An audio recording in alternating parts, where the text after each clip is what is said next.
A bit wear in the bottom bearing.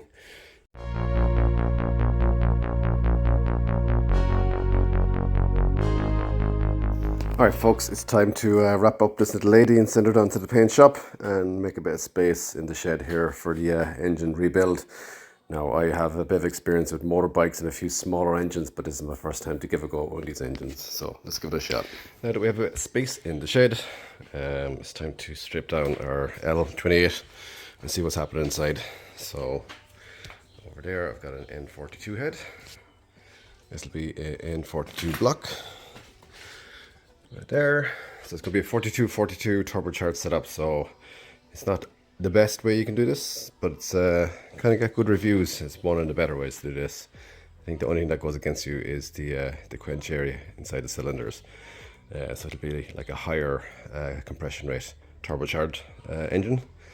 And as far as I can see, if you don't put in the 2mm head gasket into it, you're a higher risk of detonation, but she'd be stronger off boost than she would be if you had the 2mm head gasket in it. So we're going to strip it down now and have a look inside, and then we're going to check out the bearings, top and bottom, check out the head to see what the condition of the cylinders are like. It had 160 psi I think on all cylinders before it was taken out, so it should be a good engine, but we'll start stripping and see how we get on.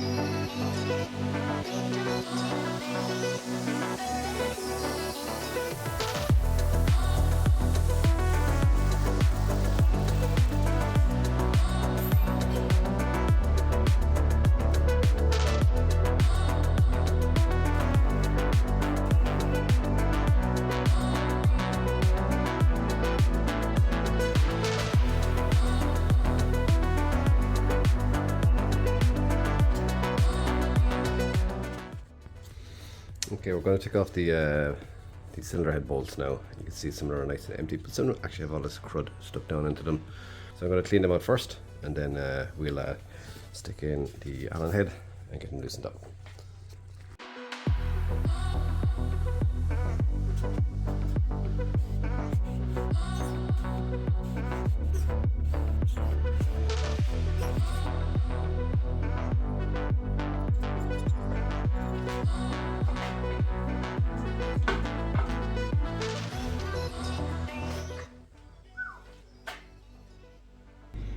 Okay, the cylinder head is off.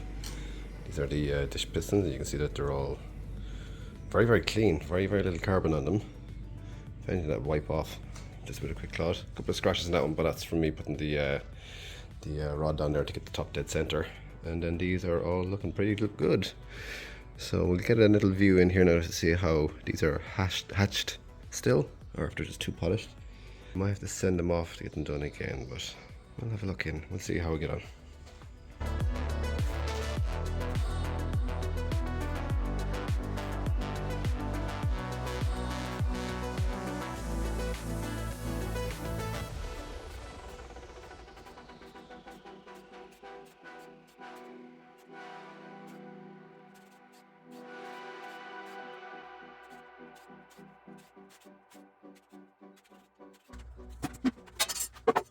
Alright guys, I looked in the oil pan and it is filthy down there, and the pickup is filthy. So these are the things that makes me very, very happy about doing a big rebuild like this, is that there's crap down in places that are probably there for 30 years, and the good news is that there's no metal in that. So this is just basic dirt and dust that's been building up there for a long period of time. So we'll keep on investigating. I'm going to remove that fella because I want to clean it fully out.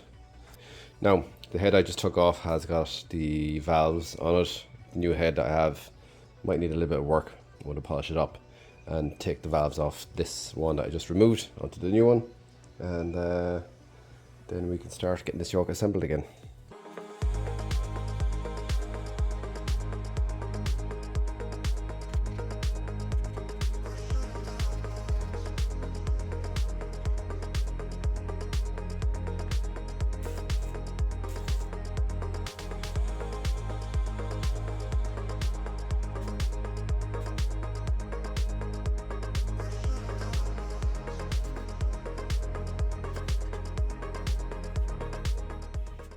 So the next thing I wanted to do was to view the Conrod bearings to see how good they are. And I'm just basically going to remove anyone that's accessible to begin with. And we're just going to have a little look inside if they look like there's any bad wear in them. So we'll start with this one, that one there, and see how we get on. They did not feel very tight. Oh my god.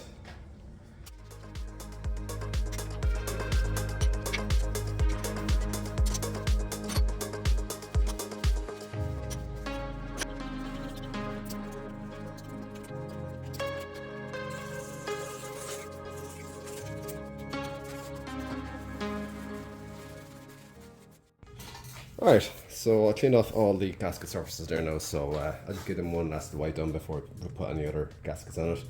Last thing I want to do now, just as a visual check, is to look at our crank bearings, see how they look wear-wise.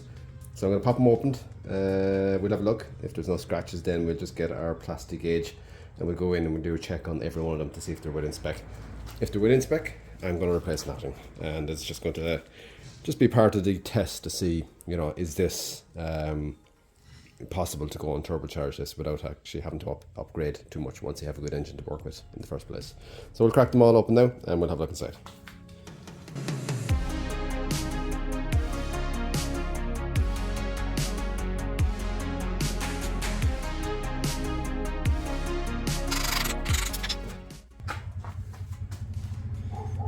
See, those bearings are very, very good.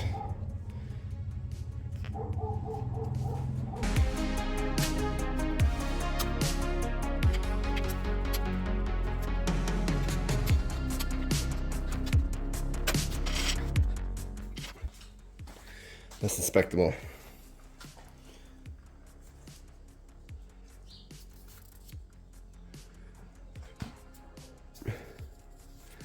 A little bit of discoloration in there.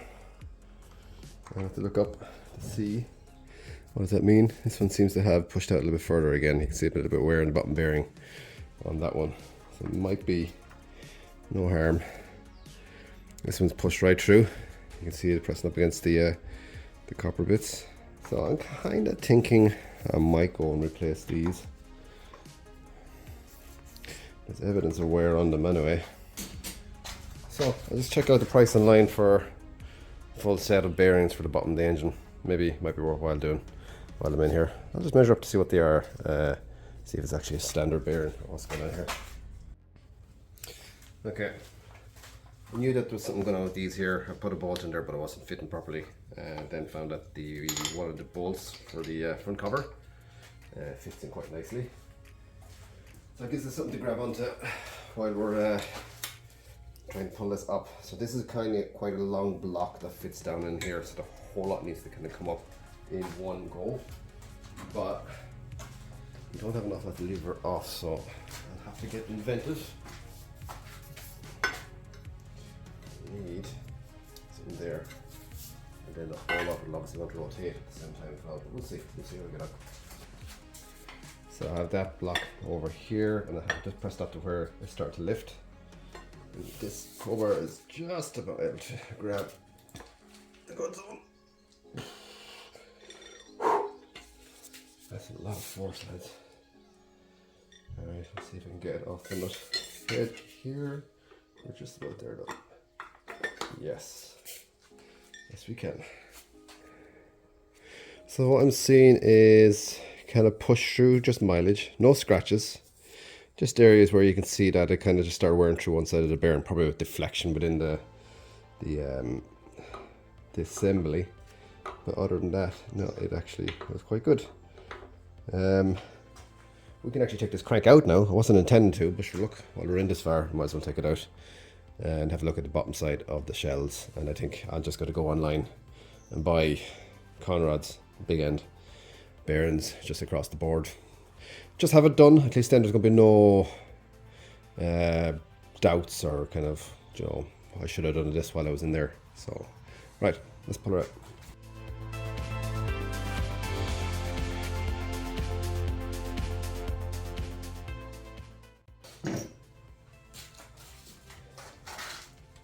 Yes, this seal I know is gone. the inside of the gearbox from the bell housing that I used on my new gearbox. You can see it all corked up there.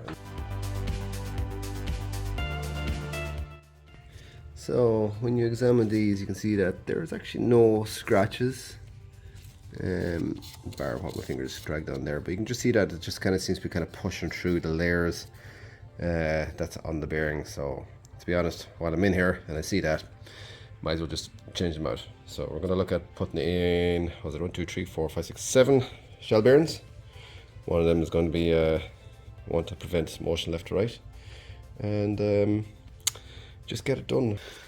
Okay, we have our engine emptied out now. The shell bearings are still in there. Just going to leave them there for now, just so I can see the way they're orientated when I replace them.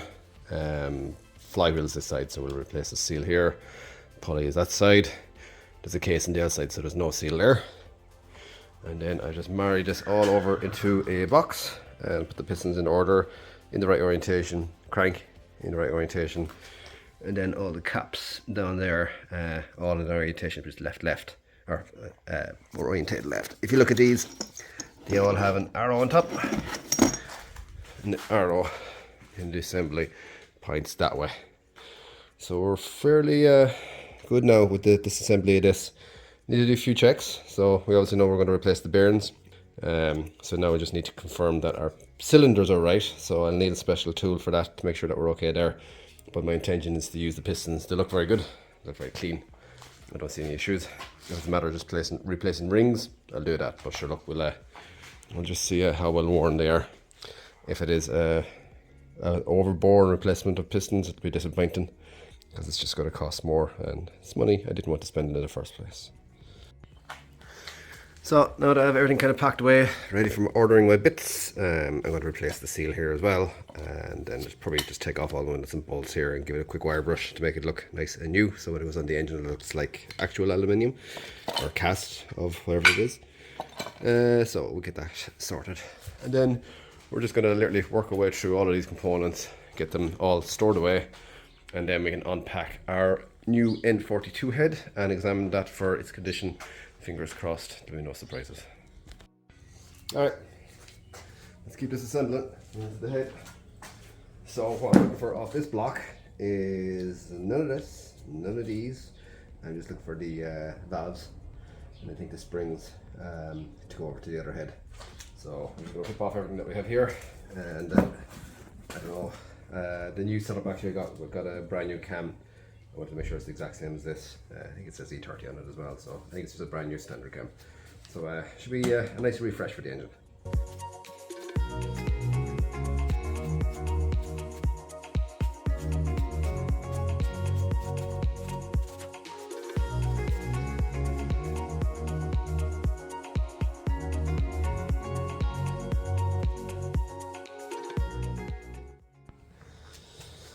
Okay, so I was a little bit impatient and I didn't want to wait a few days for me to get my hands on one of these valve extractors.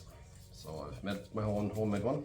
Basically it's my 23mm socket I've never ever used in the kit. So it's gone now. What I intend to do is use this to compress it down.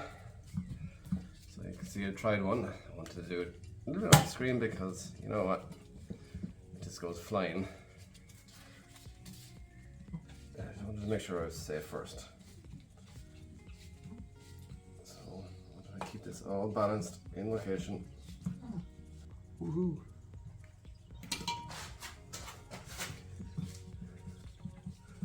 And I still have my face.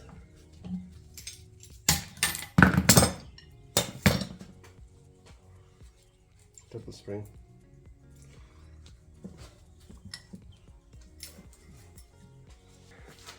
Dodgy, but it's a success. Let's get the rest of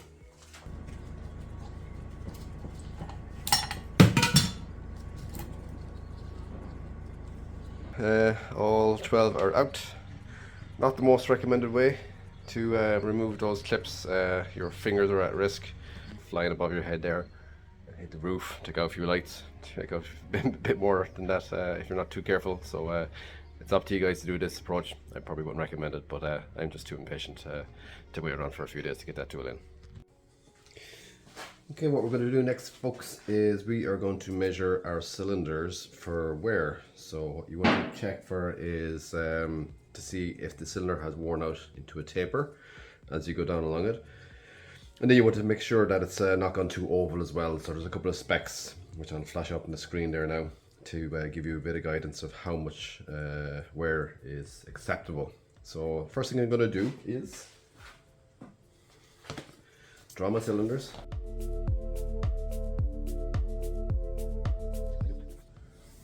Okay, so what I'm going to do now is I'm going to go and measure them for how oval they are, how tapered they are. These are internal bore gauges, and they're just a little telescopic that will press out, and then you lock them in here, and then you can use your micrometers. You're basically going to take a measurement of that on the outside. Not the best ones you can get, so you can get these where it has like a Y spoke on the back, so you know that you're kept to the center, and then this kind of one protrudes out. This is just a double-sided one, so you just have to be a bit more careful when you're kind of lining it up that you're not too far that way, or you're not kind of rotated off inside the bore. We'll go through it here now anyway and see how we get on. So you can see down here, you can see where the rings stop pressing against the cylinder wall here. So there's like a darker patch up above here. So our area of interest obviously is where it's wearing on the rings from there down to just below the very end. Now when you feel down here, there's always a mention there about how much of a lip is actually at that point, and I'm not feeling any. So these cylinders don't seem to be very worn, but the truth will be held by the internal bore gauges. So let's get these measurements going.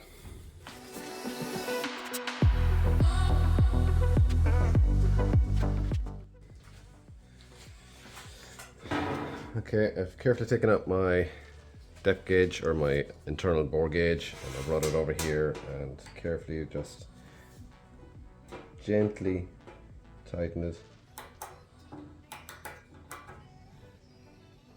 into that. So it's sliding in there nicely.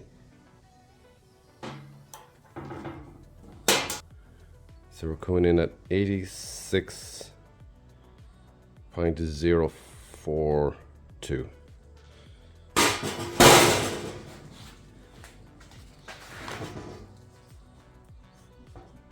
86.042. So what I'm going to do now is I'm going to go across this way on the maul, and then I'll go across this way on the maul, and then we'll flip the engine over, and we'll rinse and repeat.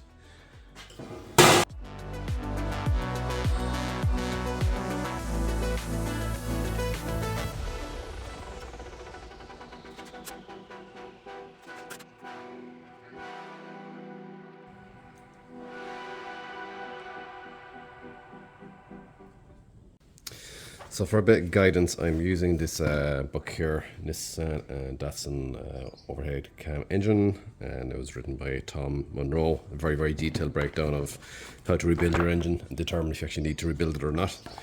I would highly advise getting your hands on one. And just down here, it kind of reads into this paragraph here.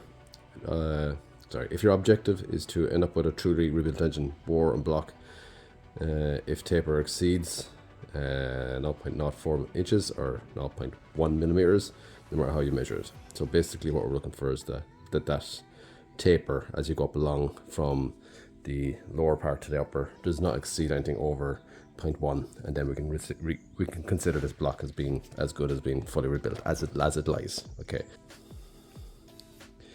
So if you just look at my hand sketch here, with a 0.3, we'd want to go up to 0.13. So you can see that every one of these here is well below 0.1, 0.27, 0.11, 0.38, 0.32, 0.25, 0.25, 0.38, 0.02. Yeah, so you can see here that this block is well within spec. There's hardly any taper at all actually on any of these. The one thing that I do notice is that the hashing is gone on it. And if we go to here, glaze breaking, recommends that if everything is within spec, you will want to look at getting them hashed again. So I'm just going to give a quick clean down, a little look inside to see what they look like. but we might have to go and get them the hatching put back on them. So I'll examine that now.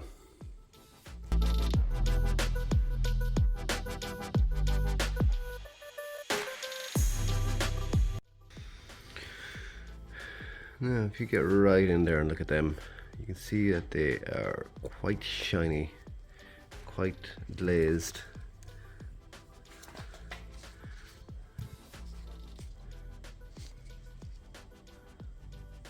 But you don't see any hashing on them in any way at all.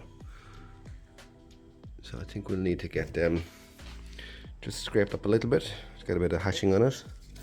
That doesn't actually remove any material. What it does is just kind of puts in these micro kind of grooves on it that allows oil to kind of sit in those grooves as the piston rings pass by. It just helps with lubrication. And I think they are very shiny as far as I'm concerned, so I think we are going to have to come back and hatch them. Okay, offline I went and measured a little bit on the crankshaft. I went to all the main journals all the way across and then onto the conrod journals and just measured them for any kind of conical effect and to see if it's still within the specifications. And everything actually worked out fine with this. But the shell bearings that were attached to it did look a little bit tired. So as can be seen here, you can see the fact that it was kind of leaning in on that corner there. So I've managed to go off and get this brand of shell bearing, and they're higher performance. At least now we know our crankshaft's in spec, and we'll have brand new bearings spec'd to the standard bore crankshaft. So we're just waiting for delivery in them. We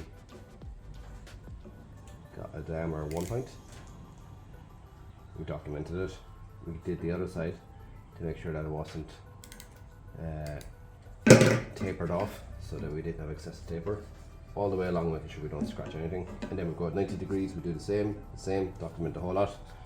And then just make sure that the ovality is in spec and that that there's no real taper and that the dimensions are still suitable to the standard bearing. So I just quickly went through that one, all is fine. What I did do off screen, guys, here is I actually went and got the top ring off the pistons here and put them down to the board just to do a little gap check on it. And what I found across all of them, that the gap in the ring was actually 0.7 of a mil, which is nearly double what it should be. So that kind of pushed me to go along and buy a new set of rings. So I went off online and got a Hastings rings, and I'm waiting for delivery in them now, so it should be ready to fit them soon. Hey folks, so I'm working on 2 more videos there. One is the engine rebuild, and then the other one is the block rebuild, so just building the engine back up. I've actually since got the car back from the paint shop, and it's just on my right here. I'll give you a flash of it in the next couple of videos. Times are busy for me at the moment. I had a new baby girl arrive here in the last couple of months now, so she's keeping my time well preoccupied now. So look, what we're going to do is going to wind this video up here now, and the next one I'll try and bring it out fairly quickly with the head rebuild and then the block rebuild. And look, we'll try and get this engine back into the car and get it all going again. Guys, as always, any subscriptions, I'd really appreciate them. Talk to you guys soon. Bye bye.